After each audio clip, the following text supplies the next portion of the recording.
everybody, it's Miss Kristen here to talk a little bit more about Epiphany. So just to recap, in our first video we learned that we're in the ordinary time, but we're celebrating Epiphany, which happens on January 6th, and is about, among other things, the wise men traveling to Jesus.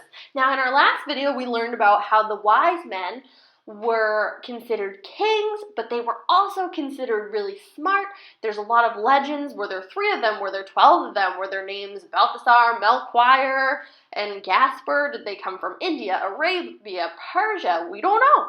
But we do know that they were really smart because unlike most people at that time, they could do really important things like travel, learn, study, read, write. And because of that, they saw a star in the night sky. They knew what it meant. They knew the prophecy. They knew Jesus was going to be born. They traveled to Jesus, and they showed the rest of the world that Jesus was the Son of God, and they also saved Jesus from King Herod. So now today we're going to talk a little bit about the 3 gifts. Now, pause me for a minute and tell a friend or your brother or sister or your mom or your dad, what were the 3 gifts that the 3 wise men brought? If you said gold, frankincense, and myrrh, you would be absolutely correct. But first of all, we know what gold is probably, but what is frankincense and myrrh? Has anybody ever thought about that? Pause me again and ask yourself if you know what frankincense and myrrh are. Okay, so gold we know, right? It's a very precious metal. We use it in our jewelry, and it's worth a lot of money. Frankincense is an oil. It's a spiritual oil. It smells really good, and you can burn it as a candle or an incense, and it was something that priests and very special religious figures used when they were connecting with God. Now, what is myrrh?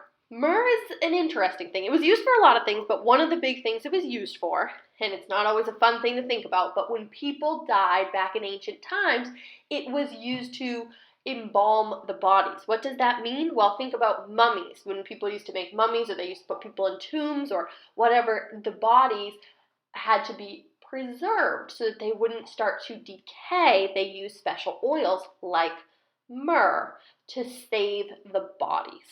So why were these the 3 gifts that were given to Jesus? Well, let's think about it a little bit. In order to realize what is really important about these 3 gifts, we have to think about what was Jesus to us. Well, Jesus was a king, right? We hear that in the Bible all the time. Everybody was rushing to Mary's side when she was having Jesus because they heard a king was going to be born. And not only just a king, but a king of kings. Jesus was a ruler. He was royalty. He didn't look like it because he wasn't a rich king, but he was the king of all time, right? What else was Jesus? Well, Jesus was a teacher. He was a special spiritual teacher. He was somebody who taught people about God, right? So he was very godly. He was very connected with the heavens. And what was Jesus at the end of his days? He was a sacrifice for us. Jesus died on the cross for our sins. He gave himself to us. So it makes sense when you think about the 3 gifts. Gold was a gift that you would give to a king because it was fancy and expensive. Frankincense was a gift that you would give to a priest or a special spiritual teacher because it helped them connect with God. And myrrh would be what you would give to somebody if you were helping to prepare a body, just like Jesus, when he died, was probably embalmed with myrrh.